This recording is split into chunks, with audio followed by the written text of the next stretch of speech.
so I'm sure you just watched my update note to self video, and like I said in that video, I'm wearing the same dress because I'm obsessed with this dress.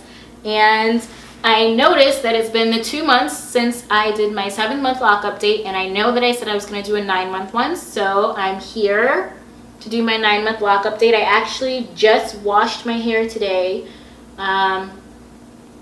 and retwisted it. Well, I actually interlocked it, because if you guys have been watching me for a while, you know that I've pretty much fallen in love with interlocking just because it's been helping my life be easier. I find my hair doesn't really respond well to retwisting, and that's just right now. It may change in the future. But one thing I've learned with locks is that don't get caught up in how people retwist their hair. We can get so like rigid and legalistic about how locks have to be, and it's really supposed to be your own lock journey, and you're supposed to do what your hair likes and what feels good to you. And that doesn't mean that everybody has to be on the same schedule. We don't all have to retwist at the same time or wash at the same time. You know, some people may dye their locks, some people may not. Some people may want to cut their locks to get a certain style. Some people may never cut their locks. You know, it's about growing with yourself and learning yourself. So my lock journey the past 2 months since I made that update, honestly, I don't feel like has changed too much. I feel like my locks are still just locking. They're still going through the budding stages. I am noticing that a lot of the ends of them have pretty much sealed. They'll still have like some straggly hairs, which from what I've learned, they will find their way eventually. And I still have a lot of frizz, and you may not see it right now because my hair is wet, still drying, because I air dried. I don't sit under a dryer. I don't like sitting under dryers, so I'm never going to. So yeah, so I still interlock my hair. This time I went 2 months before I twisted it again or interlocked it. And I think that's what I'm going to keep doing for now, is just going 2 months. And then eventually I'm sure that the time will get longer and longer and longer as my locks mature. As far as maturing, you know, at the actual lock, at the root, I know it's never mature because you're always growing hair. So interlocking every 2 months right now. Washing, I tried to do the washing once a month. And for my scalp, it didn't like it at that time because it produced my scalp tends to produce a lot of oil, which is weird because my face itself is pretty dry and my skin can get pretty dry, but then my scalp likes to produce a lot of its own oils. So I've been noticing that I'll need to wash it because I'll have a buildup of oils. And I don't always wash. Like sometimes it's literally just me hopping in the shower and letting the hot water, or well, not hot like scalding, but warm water kind of melt those oils down and get them to run down my locks. That's what I'll do a lot of the time, and that'll be enough for me. So I still pretty much wash with shampoo like once a month. It depends. If I'm sweating a lot, then I may do obviously more times. But I really have been trying to just do like water washing if my scalp is feeling any kind of buildup of natural oils. When I do wash my hair, I wash it anywhere from 2 to 3 times, and I do it with Dr. Bronner's peppermint soap diluted. I do not use straight up Dr. Bronner soap because that is way too concentrated. So I have a bottle of an old Dr. Bronner's bottle that I use, and so I'll put some of the new Dr. Bronner's in there with some distilled water or purified water. I don't do my sink water only because my sink water is very hard water and it doesn't mix well with the Dr. Bronner soap. And then I will scrub my scalp, and not with my nails but with my fingertips, and I'll do that about 2 to 3 times, and then I will sit under the water and let the water run down my locks for anywhere from 5 to 10 minutes. And like I said, this happens once a month because for me that's a lot of water to be using. I usually take a pretty quick shower, and I don't like being in the shower super long because then my skin gets irritated. It gets really dried out from the hard water, even with my water filter on the shower. So yeah, that's about once a month that I will be sitting under the shower head, just letting the water rinse everything out, because sometimes I have flakes from the oils that will get stuck in the lock, and they'll come out naturally just with the water flowing through it, because the lock, like I've learned, is really like a sponge. It's just trapped hair. And so you just sometimes have to just let the stuff, just let the water just run through, and it'll come out on its own. That with the help of washing as well. And then that makes sure that all the soap gets out of my hair, because there's the first time that I washed my hair, after a month, I had soap still in my hair when I got out, and I had to get back in and rinse it for longer. And that's when I learned about letting your hair rinse for like, 10 minutes or something. So that's my current routine. And then after I wash, I will just put some castor oil in my scalp, and that's it. And I can literally typically go about 2 weeks before I have to water wash my hair, because the oil has built up. Only reason why I add oil onto my scalp after washing is because I wash my hair so much that there's no oil left on my scalp, and I don't want my scalp to be dry, because then it'll be like annoyingly crazy. So I put a little bit of castor oil, only castor oil. I don't mix it with anything. I don't mix in any essential oils, nothing, just plain castor oil. And I will massage that. I don't even actually massage it into my scalp necessarily. I really put it on the roots of my hair, and then it will naturally get to my scalp. And I just find that helps me, because my scalp gets irritated if there's too much stuff on it. And that's, I think, is a huge reason, because it produces its own oil naturally, and a lot of it.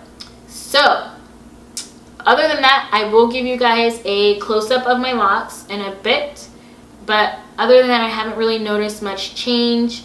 I feel like my hair, the pattern of the two-strand twists slash braid, because some of them I did braid up at the root to make sure they didn't come apart. Not at the root, I braided them towards the bottom. So some of the pattern is still there, and it's slowly going away, and I already know it's going to take time, but I can still tell to this day that my hair is still budding, and I do have lumpy locks, and my locks are not perfectly straight. Some of them do their own thing, like this one. I don't know if you can see it, I'll show it up close, but there's locks that kind of do their own thing and curl. And then also, because my locks back here, I don't know if you can tell, but they've hit almost shoulder, like not even shoulder, but neck length.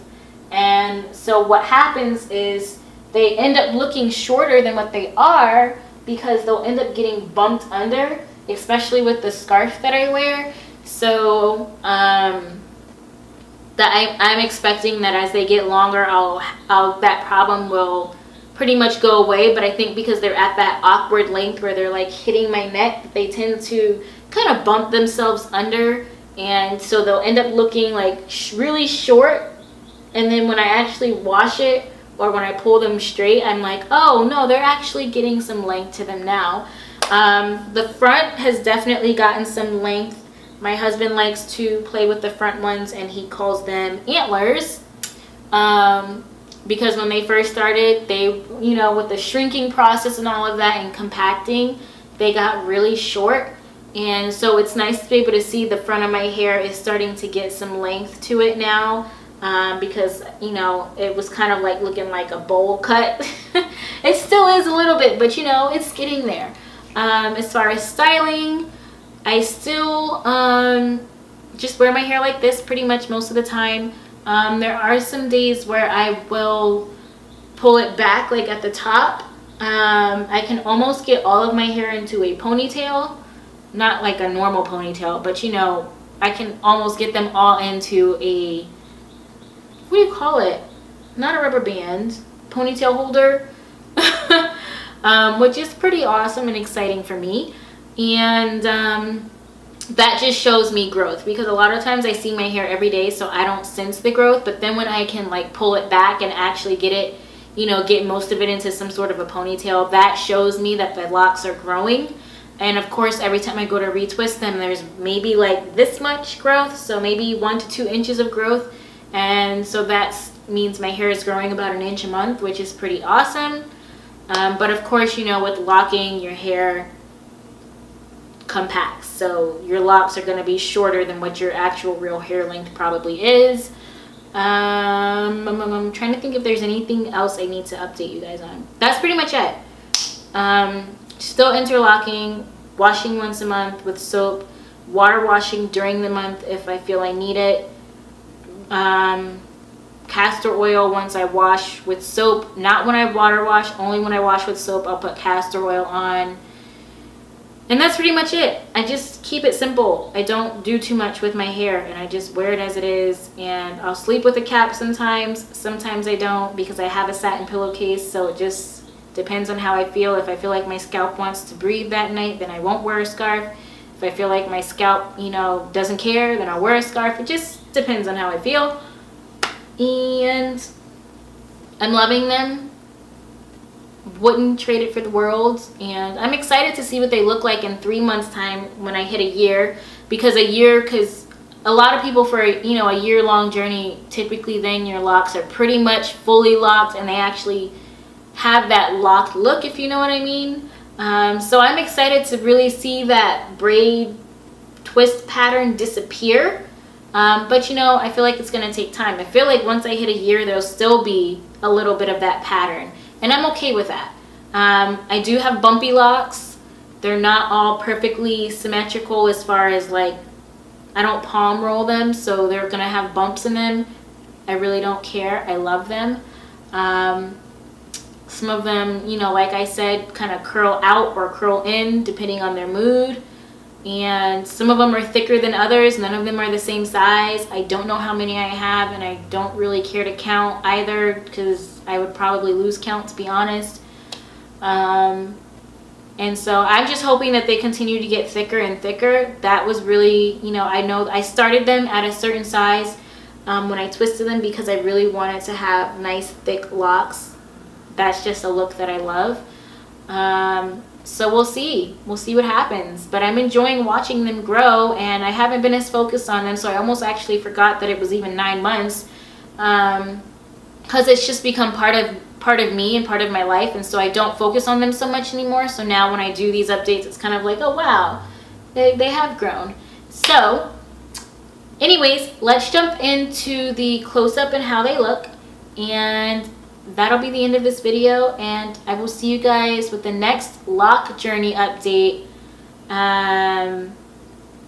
3 months from now. So what is it, March? So that's April, May, June. So June, sometime in June, probably towards the end of the month like now, you'll get a video from me for my 1 year lock anniversary, which is crazy. So much has happened in a year. Not the goal, but the point of me doing these lock journeys is just showing how your hair can thrive when you keep it simple. Don't try to manipulate your hair all the time. Let it breathe. It is a living antenna. It's a living being. It, you know, senses energy and receives a lot of things, which is why, you know, people tend to cut their locks off when they're making a change, because it holds in a lot of that energy and it holds in a lot of what has happened. And so a lot of people, when they're making a change, will cut off their hair, because, you know, with locks you tend to hold all of the shed hair pretty much. But even with loose natural hair, your hair is still holding energy. So, you know, anytime somebody cuts off their hair, they really are making a change, because they're cutting off all of that. I don't want to say dead hair, because your hair is technically, to me, it is alive. It is living, it is breathing, it is sensing the world around you. But you end up cutting off that energy, that dead energy, I guess. So I'm gonna keep talking if I don't shut up and go film. So we're gonna go do this.